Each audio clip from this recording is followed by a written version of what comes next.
I think the common misconception with non-duality is that this message has something to say about what this is, what life is, how life is, why life is. It has nothing to say about any of it.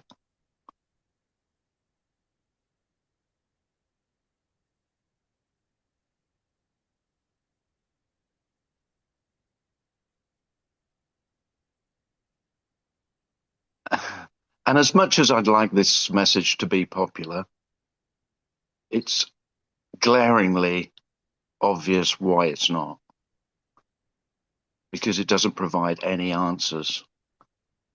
It's not, this isn't about an answer. It's the relief from the trying to find an answer is the only thing that's on offer.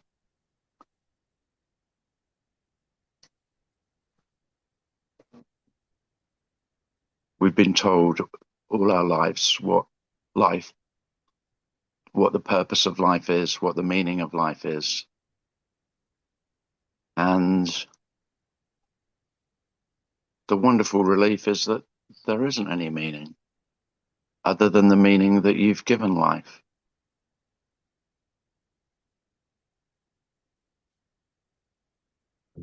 And all meaning is meaningless. Isn't that wonderful? It just is so beautiful. This isn't the absence of meaning, it's that the meaning is empty. It isn't that the absence of purpose, it's that purpose doesn't have a purpose.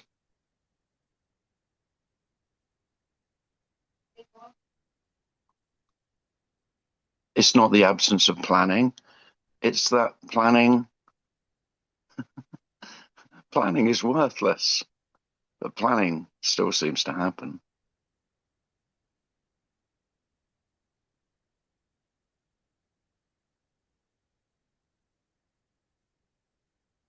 It isn't that hope doesn't appear. Hope can appear. It's hopeless to hope that there'll be no more hope. It's hopeless to hope that there'd be no more desire, no more wishes, no more dreams.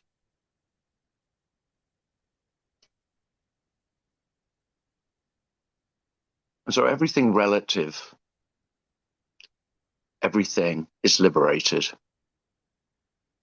from being just true, just real, just happening. Everything that's happening, everything that appears is just as it appears to be. No more, no less. Without reason, without cause.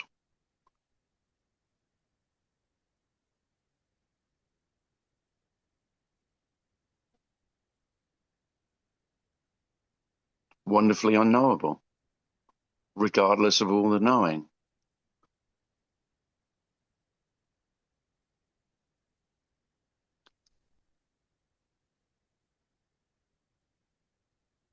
And I know I've said it already, but the freedom is from the need to know.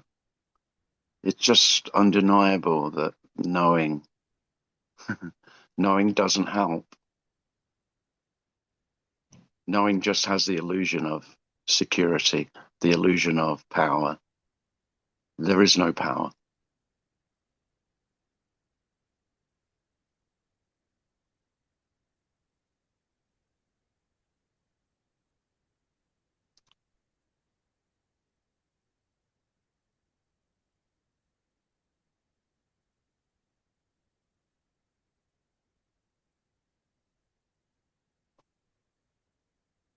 And so it's no good pretending that this is what you were looking for. You were looking for more security and more freedom.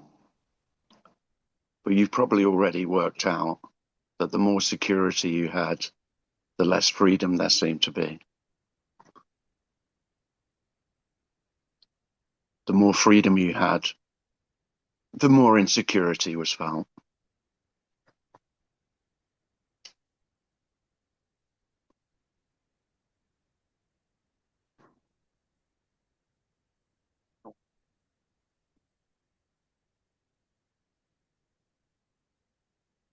And if it's undeniable that there's no security at all, this isn't safe, it's free, and absolute freedom is absolute insecurity.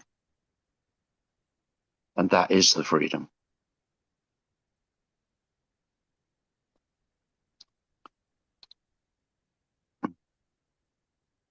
And that's, I mean, it isn't any good pretending that I was looking for that. I wasn't at all. I was looking for more knowledge, more understanding, more of everything, not less of everything. The less of everything, less loss of everything is freedom.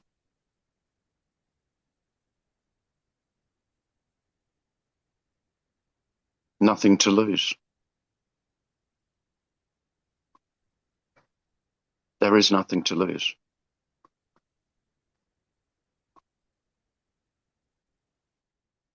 No one already has anything. There's no one in possession of nothing. There's no one in possession of anything at all. And the liberation is from, okay, well, at least I've got myself. I can't lose that. Well, no, you can't lose that. That's probably the sickest joke of all. You come to non-duality after the long, seemingly dreadfully long search to feel at ease, to feel free from the burden of whatever you were longing for, just to find, no, the longing was it just as much as the peace.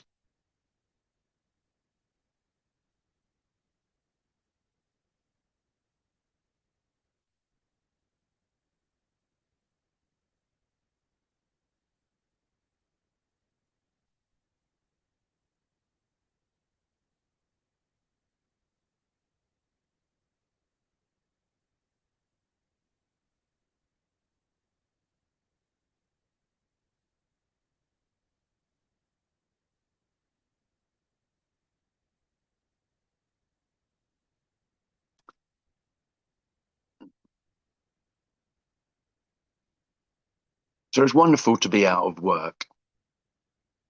The employment being my job to make my life work.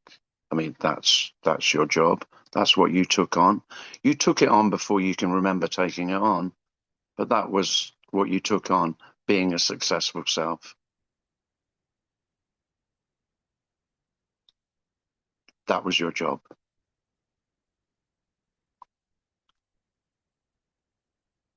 Turns out life's not, there is no employment. So it might feel like a complete redundancy. So, I was terrified of my life being worthless, meaningless, without value. No, there is nothing of any value. Essentially, intrinsically, there are no things to be of value or not. It's not that you're of no value. There aren't things to be of value or not.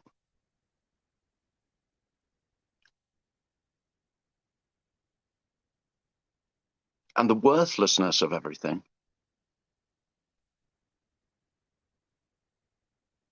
absolutely, is the most incredible liberation. I mean, I say incredible. Fuck, it's ordinary. Incredibly ordinary.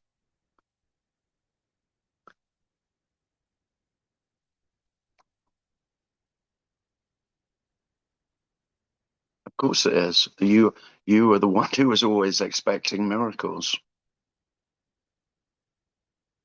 waiting for the extraordinary, not this mundane being. But being isn't mundane. Being is all there is.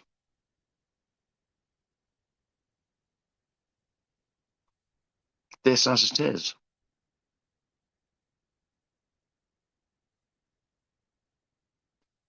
Nothing outside of it.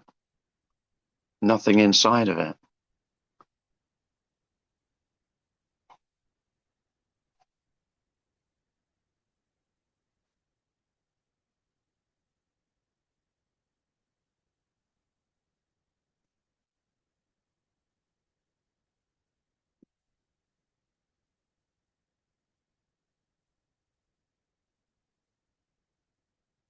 Well, there's not many of us here today.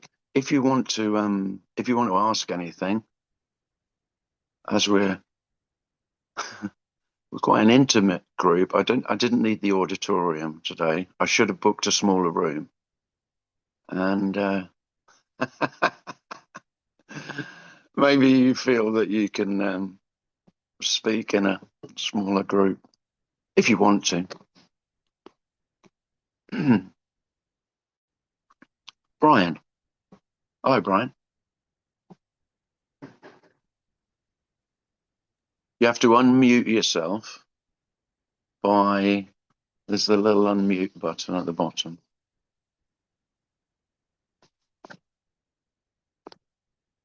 Or you can just disappear into oblivion. I don't mind. It's up to you. Still muted. If you Still on go, mute. there you Are are, you Brian. feeling to mute? Hello. Hello, Hello. everybody. Hello.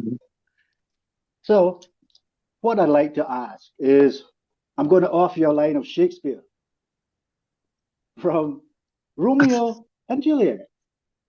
Oh, go on then. It's to me one of those lines that Shakespeare has used because it appeared, but it has maybe more than a hint of what the scene has. So here is the line. Are we ready? We're as ready as we're ever going to be, Brian. Wait, don't make me laugh. It's nice. I am not I. If there be such an I, with those eyes shut that make the answer I. Whoa. Nice. Nice. Love a bit of the bard. He was a clever dick, Billy, wasn't he? So good with words.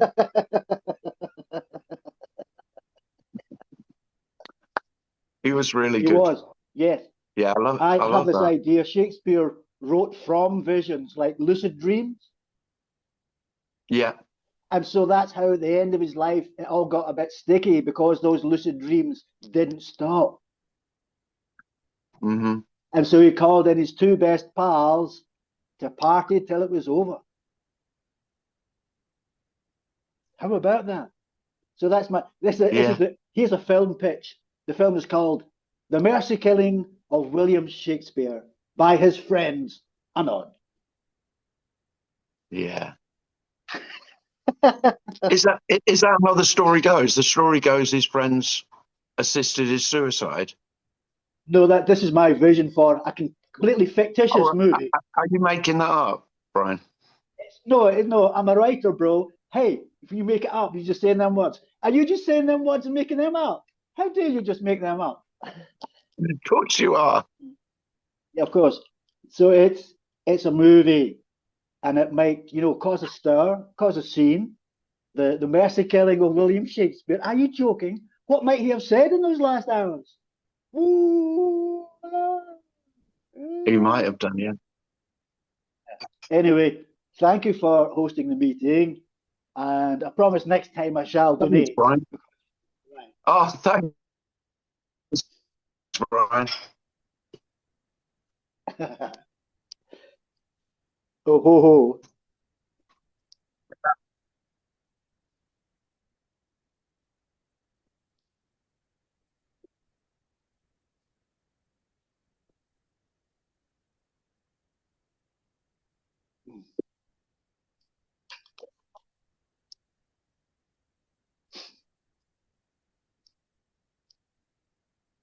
Hi, Tim. Can you hear me okay? Yeah. Hi, You can Catherine. you hear okay? Hello. Yeah. Yeah. Yeah, You it's know, fine. when you said there's no meaning, meaning is meaningless. I'm guessing that also means meaninglessness is meaningless. You know, yeah, Absolutely. okay. For some reason, I only got stuck. Yeah, I got absolutely. stuck on there's no No, meaning. and I think, oh, that's a good Yeah, point, Catherine. Yeah, and I say the same thing. It's the same with hopelessness. So if you say there's no, pardon me, if I say, oh, if I say there's no hope, then it might be heard. Or if I say there's hopelessness, it sounds as though the absence of hope is hopeless in a negative way. But of course, if hope yeah, dies, hopelessness dies with it. Because yes, yeah, yeah, hopelessness relies on hope. It just without hope, there's no hopelessness. No. yeah. It's quite different to how I understood it. Really, Yeah, and I yeah, will say I was in the same boat with that mm, as well. That's why this message is always not always, but those who don't like this message tend to label it as nihilistic, yeah. as, as negative, as a negative. But it's absolutely neutral. So neutrality isn't negative or positive. Yeah, And in that, then positive and negative freely appear in the neutrality. So it's not that hope couldn't appear. It's not that hopelessness couldn't appear, but they don't have any. The feeling of hopelessness doesn't mean life is hopeless. That's the thing. Now, for me, a sense of hopelessness means that I am hopeless and my life is hopeless and probably catastrophizing into, well, the whole of life is hopeless in a very negative, yeah. depressing, awful, That awful sense. that's where I've been. I know, That's and where you're I've not been, and I think because I heard the message wrong, right. and so it's almost like it did feel like nihilistic or whatever. I can't say it. Yeah, You know, it just felt yeah, like all my exits were shut, so escape yeah. wasn't as. I know it's just like it's all No, interpreted wrong by the me. yes, it is. No, Yeah, because me can only interpret this as, oh, all the exits have been blocked. There's no way out. But of course, yeah, the feeling of no way out, which for me is true. I mean, that is the sense of that is completely understandable because there is no escape. But here's the thing: there's no one in the cell. The cell is empty. There's no one imprisoned who possibly could escape. So even if the doors opened, you couldn't go through them. yeah, yeah. That's a good picture There's no because one you're to not go there through. already. No, because it's empty. So you imagine, Yeah, so yeah, the jailer comes finally, you hear this wonderful message of hope, and it feels like the doors have been thrown wide open. And you go to walk through, but there's nowhere, there's no one to walk through the doors. So the cell doors were always non-existent. There is no jailer. So the one who longs to be free is the jailer and the jail cell. And I mean, it is a terrible message for me because there isn't any hope for me. There isn't any hope of freedom for me. That's why this message can feel nihilistic and feel utterly hopeless and depressing because I'm the one who's longed for freedom. And of course, I can't have freedom. I'm self-imposed imprisonment inside this body.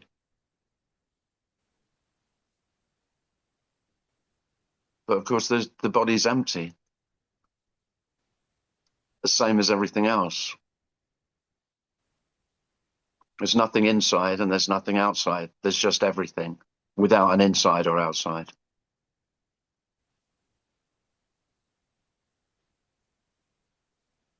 So the freedom is for waiting for the doors to be opened and stop looking for doors. I don't know. I mean, when you're used to doors and suddenly there aren't anymore, that's quite scary. And it's a little bit like that.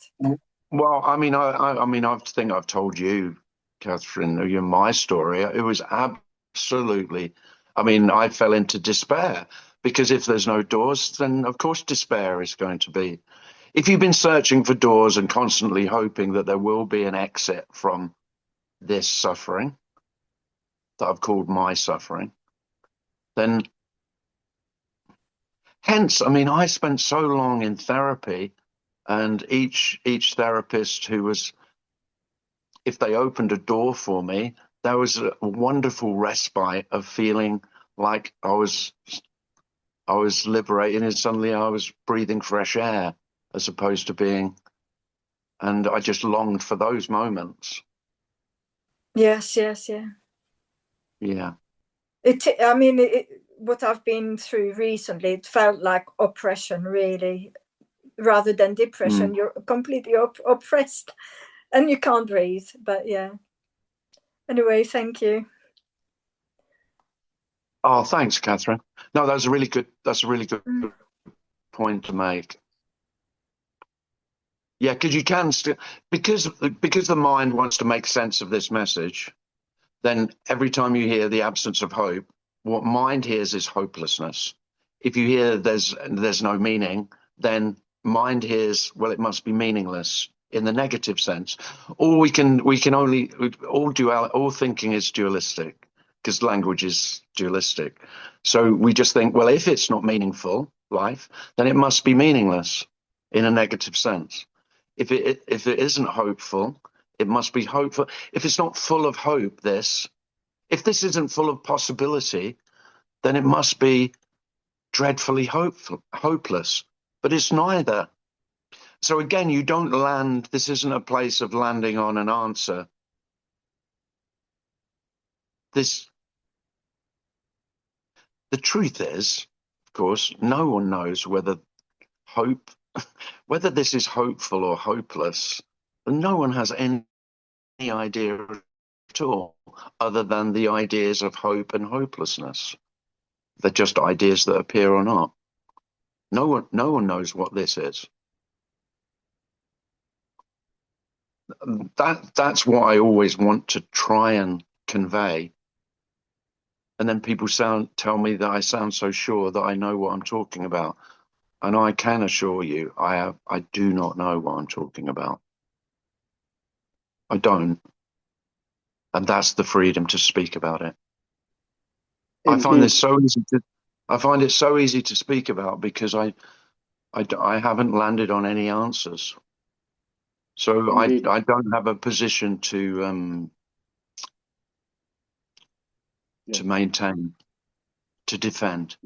And this lack of defensiveness, I would say that's the peace that passes all understanding. This isn't a point of view. All I'm saying is all points of view are equally empty. And then you can listen to any idiot's point of view and you go, oh, that's interesting. Or fuck, that's dull, it's dishwater. I wish you'd shut the fuck up. But you don't demand it because they're not wrong. Their idiotic idea is just as valid as anyone else's. Yours or Einstein's, I can still admire great thinkers. I can have great admiration for talented human beings still, but I don't think they've got an answer than they could tell me.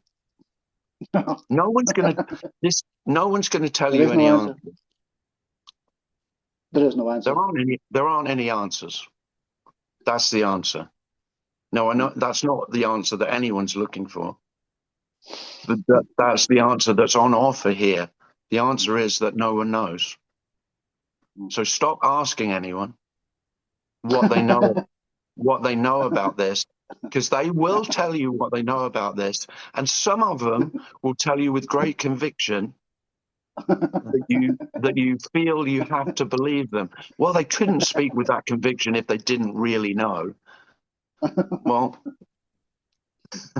I have to admit, of course, I don't know that they don't really know, but I don't doubt that they don't. Because you can only know about things, and what we're talking about is everything and nothing. So the possibility of knowing everything, I guess, is a possibility. You know, if you read Hitchhiker's Guide to the Galaxy, that's what it, you know. The answer was eventually it was found to be 42, which I still love. That, I mean, that's wonderful.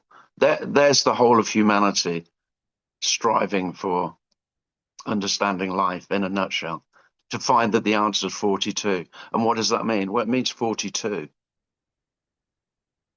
And how is that of benefit? Well, it's of no benefit whatsoever. Isn't that brilliant? I still love that. That's when I was when I don't know, I was about 16, I should think. And I still love that idea. So you can stop searching because someone already found the answer, and it's 42. And just stick with 42.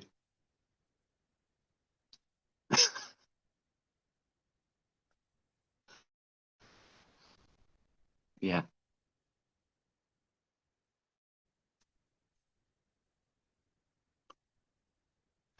But yeah, it's the whole notion, because I have lost interest. I always liked philosophy. I loved psychology, because they were where I was asking the big questions, and I was looking for those who might be able to give me some big answers. And I can still be amused and entertained a little bit, but for a very short period of time, because, it's just, I mean, if you are going to read that sort of stuff, read it for entertainment, not for an answer. It can still be entertaining, though. And you'd be better off reading great literature rather than people who say they've got the answers, or listening to music.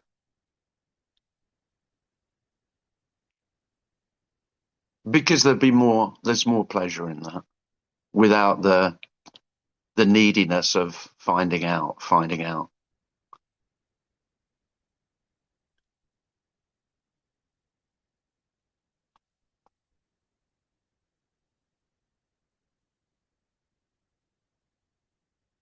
So I didn't actually finish what I was saying. You could know, there is a,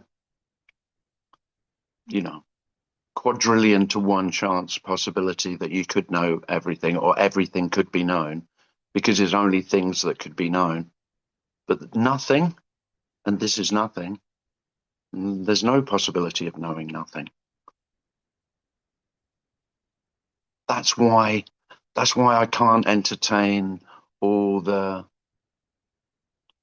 consciousness teachings and the awareness teachings, because it's just feels blatantly obvious that they've just tried to make something out of nothing.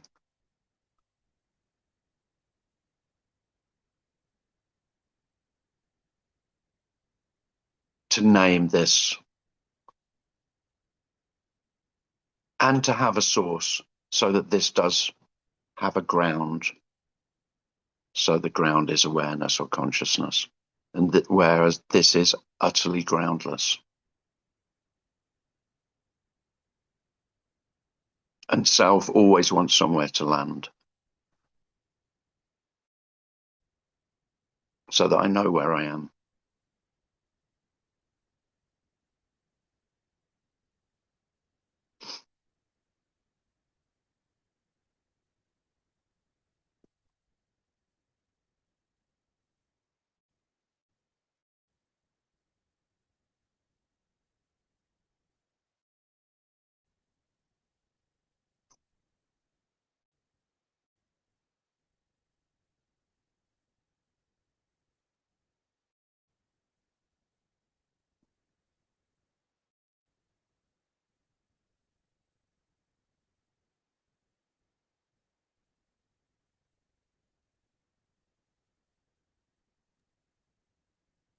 Will has his hand up.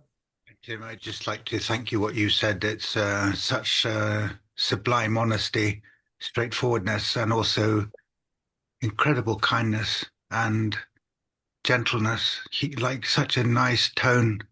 Very often, non-dualist teachers become a kind of battle of wits. It has an unpleasant conceit and aggression to it, which I find so offensive. What you've done is so beautiful and lovely, really attractive and honest. Thank you very much. Thanks, Will. And Thanks, Will. your photography also is sterling, wonderful, beautiful. Thank you.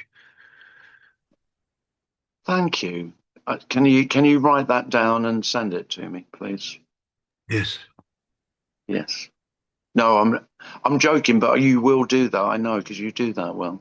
Thank you. But it was just so lovely. You know, I am trying to finish a book. I don't think it'll ever get finished, but I'm sort of still, you know, there's always something better to do than sit down writing a book, you know, going for a walk, playing golf. I don't know, making a sandwich is better than writing a book.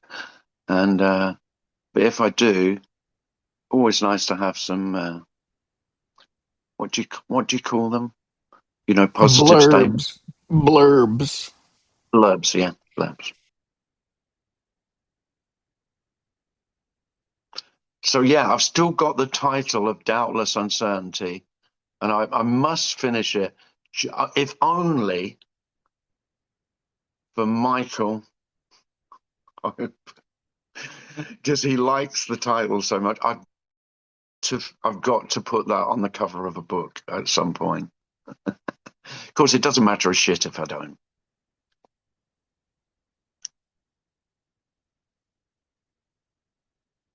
I have thought that's going to be on the cover of a book of someone else's book if I don't do it soon, though.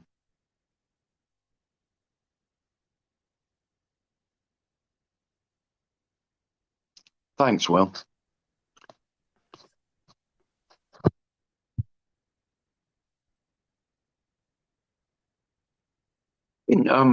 From what Will said, one of the strangest things about this is that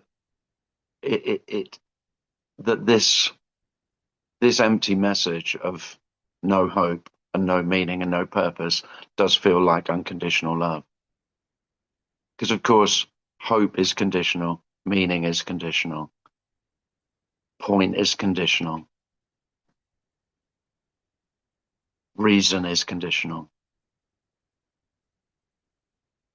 caring is conditional. And love, generally as it's considered, as it's conceived, is conditional.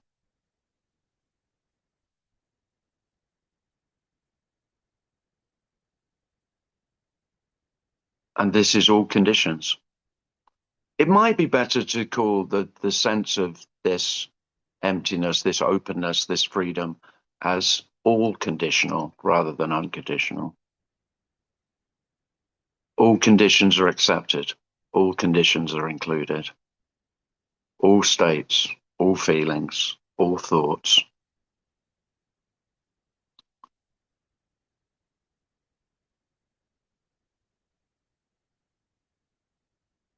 All conditional love.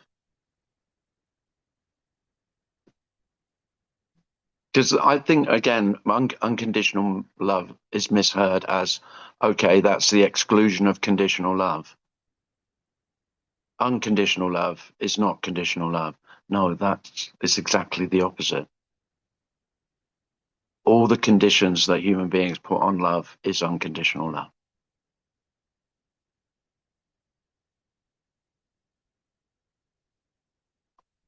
You can't help it that you love some human beings much more than other human beings.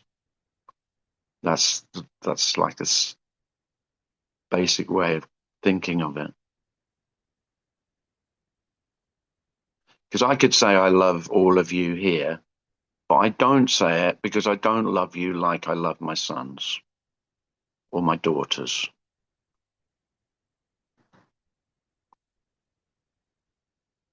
That's unconditional love. That conditional love is allowed. Everything is allowed. And it's allowed because it appears. not because it's being allowed. Everything is open and free to appear. That's unconditional love.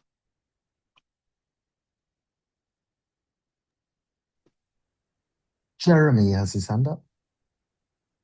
Jeremy. Hello, mate. Hey up. Hey up. I like what you said at the in the beginning. You said something like then all that's relative is then free.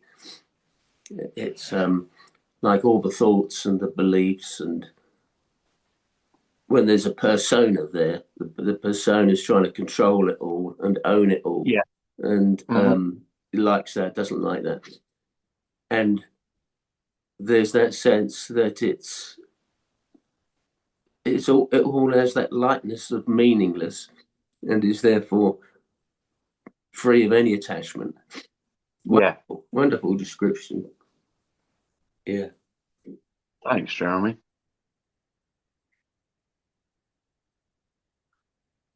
Yeah. Because I suffered a lot in my seeking from listening to what I'd call purist spirituality. Yeah. Which was all about states of being, achievement of states, that there were states that were superior to others. Whereas, of course, that's bullshit. There's no superiority of any thought or any feeling or any action. Nothing is superior. But there is preference. Preference, that's undeniable. And what self tries to do is it makes preference gives meaning to preference. So actually, what most people mean when they say something is right is it's what they'd prefer. Yeah. And that's righteousness. So I would prefer life to be like this, or you to be like how I would like you to be. I make that into the right way of being.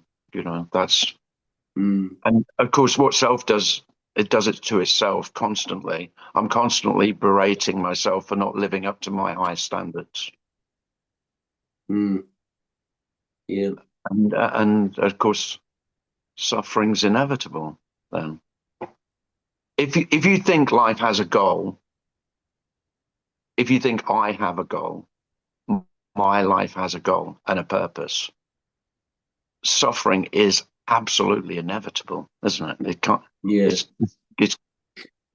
I mean, there will be moments of jubilation when you feel you've made progress, but generally it's just almost a constant self-flagellation of being. And I mean, religion gets a bad press, and Christianity, because in the Middle Ages, monks did love flogging themselves, apparently, with a bird.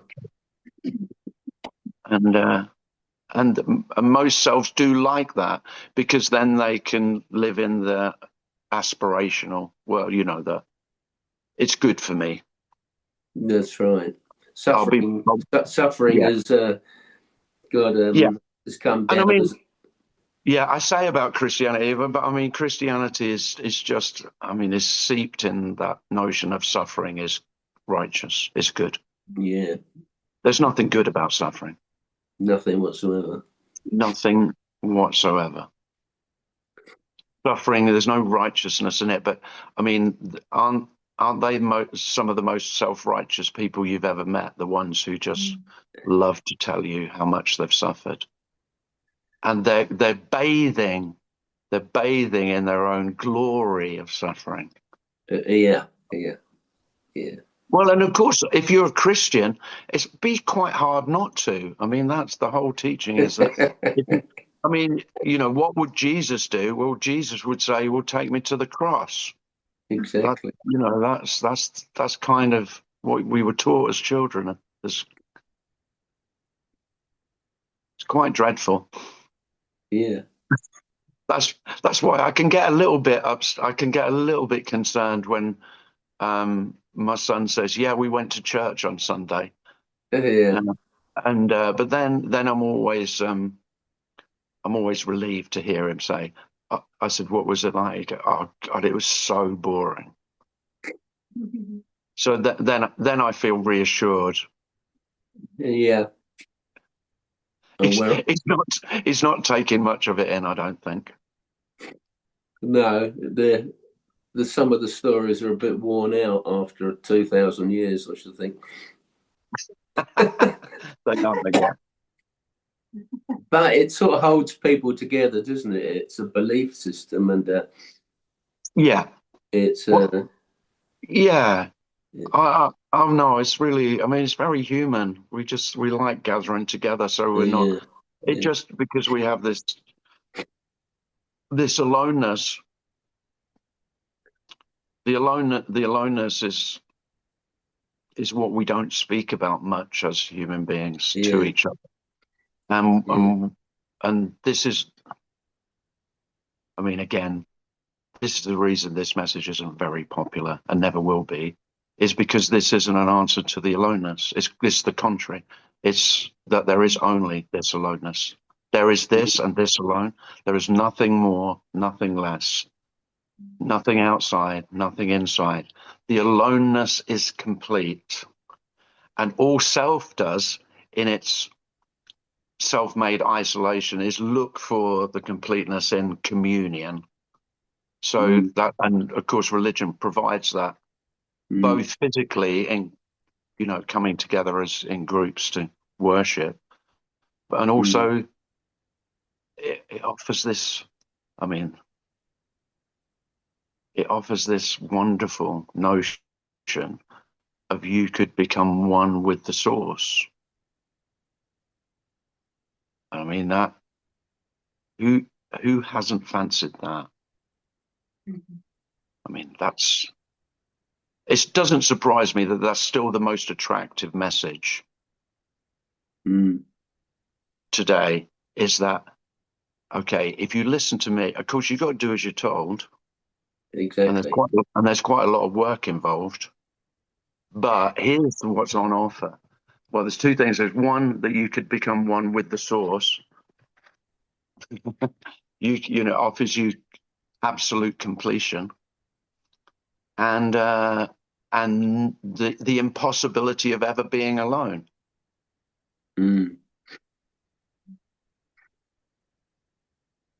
It's a great big carrot. It's a wonderful, big fat carrot. It is, yeah.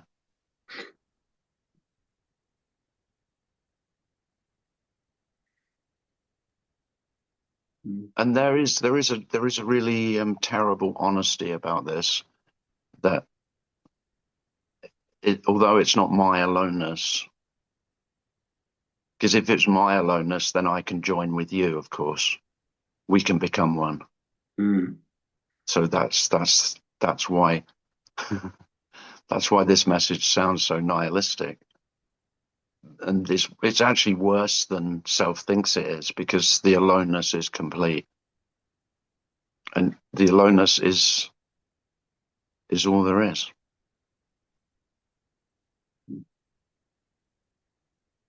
So all the fantasies of finding the perfect lover are annihilated. They might still keep coming up. I mean, you've had a lifetime of that story. So, I mean, it might still play out. You only have to meet the right human being, and that story might pop up again, for sure. But it might be that the story will pop up, but you can't invest in it anymore. You can't believe it anymore. You're just not buying that, because it's, because that's what you do. I mean, falling in love is buying into the love story of the other could make me whole. My completion will be in her, in him. It doesn't have to be a human being. I mean, it could be some spiritual ideal. Yeah. But And although that sounds very negative, it's not at all, because of course the aloneness is all there ever was, all there ever is, all there ever will be. And so there is no loss in it.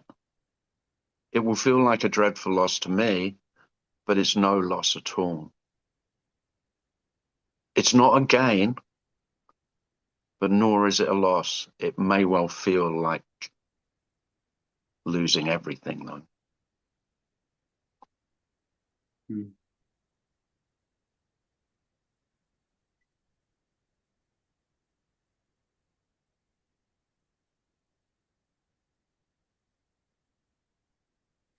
Thanks, Jeremy. Thanks, Tim. Cheers.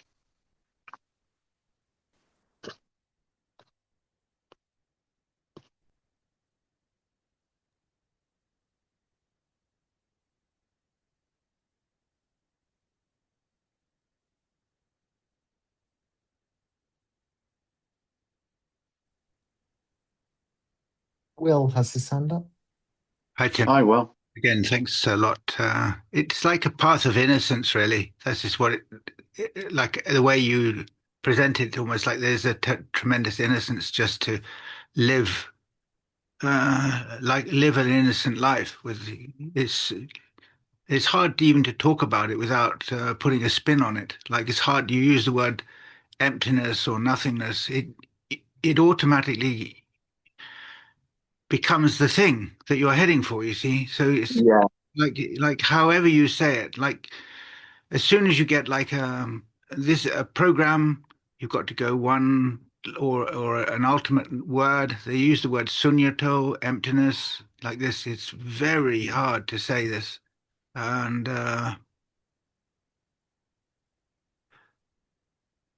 it seems that the Buddha's way of doing it was he wasn't really talking about how to get enlightened. As I read his path, it was more like how not to harm yourself in the process, whatever it is. Like he wasn't limiting anyone to any particular lifestyle, but just saying like within this framework, you know, avoid harming yourself or others. And again, there's an innocence because he's not actually directing you to get enlightened or anything like that. I would say I don't know if that's completely true, but as I read it, that's in defense of him. That's what I would say. Yeah. Well, I wouldn't like to align myself with Buddha or not, to be honest, but one thing I would say that I'm never talking about becoming enlightened. I'm talking about the impossibility of becoming. Sometimes it's And sometimes it's, go on, sorry, Will. I think sometimes it's better talking in terms of negatives rather than trying to become enlightened. Rather than trying to become enlightened, refusing to remain unenlightened. Like I refuse to remain in this state. So this is the better. It's like I'm not giving it a direction, but it's like a freedom from it. I don't know if you'd see that. The idea of becoming something is one thing, but also holding on to your present position is also another toxic thing.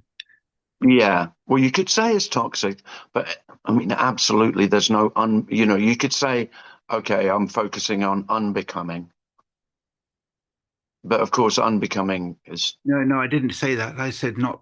You've like the way you phrased it. It's like you're unbecoming could become another thing. You see, I'm saying not refusing to be something. It's like you negate. oh, yeah,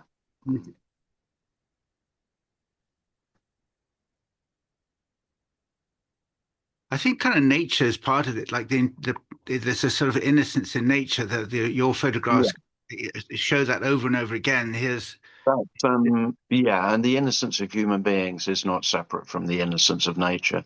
So what we tend to do ourselves is, because I am responsible and I have volition and free will and choice and I'm in control, at least to a certain extent, self believes that, then that's the loss of innocence. And so the reason selves love being in nature so much is we don't infer or confer volition and free will and choice on trees. So a tree just being a tree is just wonderful. And in that, then self gets a little scent, a flavor, a perfume of its own innocence. And it's wonderful. But then, of course, self comes back and, or you could say being gets a flavor of it. But then self will then go, yeah, but that's not going to get us anywhere, is it? It's no good me just putting down roots here and just being a fucking tree. I've got shit to do. You know, I've got a career to get on with. I've got bills to pay. I've got all these things that need me to do. And but again, that's equally as innocent. I think for me, the word innocent implies not harming. And I think if you looked at the way the Buddha's established his teaching, it's all on that, not harming, neither harming myself nor others. And I can do that there's many ways I can do it. And I think he's like laid out the path. And I think it all comes under that, looking at things in a way not to harm, not to building up or getting into habits, even habits of perception. So he's trying to like liberate through this repeat deceiving in a way, which he he labeled under the term sati. It's not really, I'm not trying to become mindful, but to liberate myself from the trap that my senses of bind me into a way of seeing things in a wrong way. So it seems to me that's what the Buddha is aiming at. Yeah.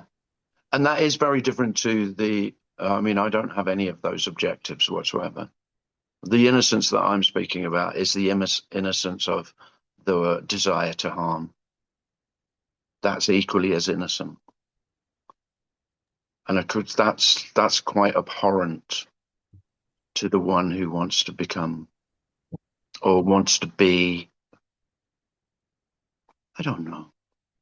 What I mean is this isn't saying that any one state, one feeling, one thought is more pure, closer or further away from the truth than another. That's the innocence. But harming, you recognize, surely, there's many ways of harming others or harming myself. This is what, as I see, Buddhist, like innocence means like love, like respect. I mean, there's things like I'm not becoming respectful, but it's because that will be another trap. But I'm not saying that. It's saying like compassion, not trying to become compassionate, but not harming people. It's like Well, the thing is, when the innocence of everything, because what I mean is, I could get a bit Jesus. Forgive them, for they know not what they do. I mean that I do love that phrase. So everything, every human being, and every action has an innocence about it, which doesn't need forgiveness. Whether there's forgiveness or not, it's all innocent, in that it could not be otherwise. So the whole notion of what's appearing, how life appears to be, which is all there is, could be other than the way it appears to be. That's what dies. Now, that how life appears to be could well include, I really wish this wasn't appearing how it appears to be. That's innocent. Now there's the compassion, not in saying, oh, I shouldn't be thinking that. I should be completely accepting, completely compassionate towards it. No, telling someone to fuck off in anger is absolutely innocent. There's the compassion, that it could not be otherwise. And the reason it couldn't be otherwise, well, there isn't a reason, but the reason it couldn't be otherwise is simply, I mean, this is ridiculous, but here's the justification for saying this could not be other than it is. Because it isn't other than it is it? Is it ever? Is life ever other than it is? I mean, that's the whole of non-duality, really. So is life as it is? And is it ever not as it is? Of course it's not. Life is never other than it is. There is no other than it is. And the other than it is only as it seems to be.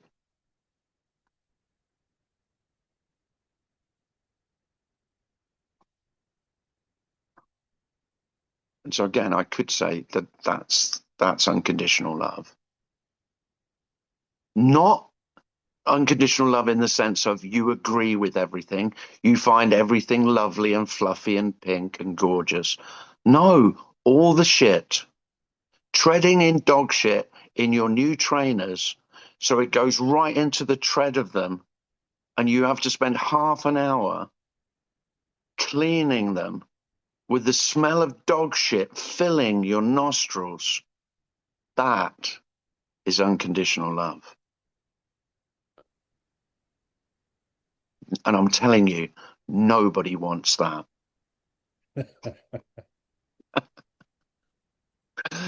I just had a flashback that happened to me. They were brand new. I came out of the shop, put them on, and I trod straight in this really squishy dog shit. I wept. I wept. Now that's what I mean by unconditional love.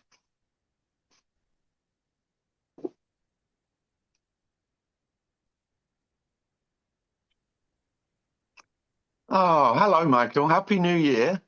Happy New Year, Tim. Nice to see you. Nice to see you. It always is. Instead of innocent, couldn't you use the word natural? Yeah, Innocence implies volition, that there it was, does. Yeah. yeah, Yeah, natural. you're right. I could use natural because when I'm saying innocent, I always refer to nature. Mm. You know, so we don't think trees are guilty of anything, do we? But we just don't. You know, and I mean that sounds silly, but it's not silly at all because I mean, we can sort of infer slightly with a dog, can't we? That a dog could, you know, he has a little bit of volition and could behave otherwise, but less than a human. But it's really because I mean, this sound. I know it does sound ridiculous. It sounds ridiculous when even the thought of it. But now when I'm with people, it's so clear that they could not be other than they are. I just, it doesn't even appear as a thought of, oh, you need to sort yourself out. You know, I was always when I was talking to somebody and they'd be telling me their story of woe, like nearly everyone does. And I'd be like, well, just fucking pull yourself together, which is nearly every self does that when he's listening to someone else's problems. And I don't have that anymore. And that, Mm. I will say, that feels so, life is so much more loving just for the absence of that. Mm. You know, that I don't think they could sort themselves out. No. And so that feels like love. If everyone you met, no matter, and by the way, it's not about loving them. And yet, of course, there is a love in that. But you could still find them abhorrent. You could think, oh, I hope I never see you again. And it still would feel like unconditional love. Couldn't you use, instead of the word love, natural? Yeah, I could. Do you want me to just say natural, Michael? I think it's as close as words we can get. I think the word volition. Um, of course, there's no such thing even in dogs. I think No. instead of volition, we can call it reaction. Yeah, yeah. No, I do. Yeah, it is natural. I could say there's only nature, but then of course it sounds like there is nature, and of course there isn't nature. Of course, no. Even that So has to there's go. there's no way out of this linguistic trap. So Yeah. that's what I love about speaking about this is that I'm Because when you say, could I use nature? It's really, I think, well, yeah, yeah, definitely I could.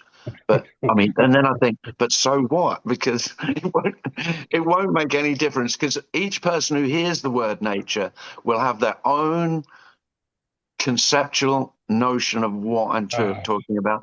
And I can do nothing about that whatsoever. Mm. You know, so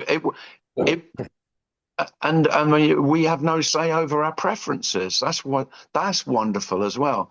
So I don't know, there's 10 people here, and I say the word nature, and there will be 10 very unique notions of what that word means. I mentioned that only because it seems that it's a whittling away until there's nothing left, like you just mentioned. And in that, whatever the absence of things is this most sublime quiescence, this sublime peace that that seems natural, but even that, as you said, is just another overlay. Yeah. Oh, thanks, Tim. Oh, thanks, Michael. Happy New Year. Happy New Year. Oh, and happy New Year to everyone. Thanks for coming. I did say to Darren, because I only posted this on Facebook, probably. And I will say, I'll put this on YouTube and apologize to everyone who didn't get their email, because my email didn't work. Thanks for coming, everybody. Thanks, Tim. And happy New Year. And Thanks, I Tim. think I'll try and have a meeting next. I'm flying out in the evening next Wednesday, flying home from LA. I'm playing golf with Freddie tomorrow, so I'm excited about that. You know Freddie, who comes to the meetings. So that's good. In the Hollywood Hills, I know. I'm just saying it to make you envious. And if you're not envious, then there's something wrong with you. Thanks, Darren. Thanks, Thank Tim. you. Thanks, everyone. Bye. Thanks, Darren. Thanks.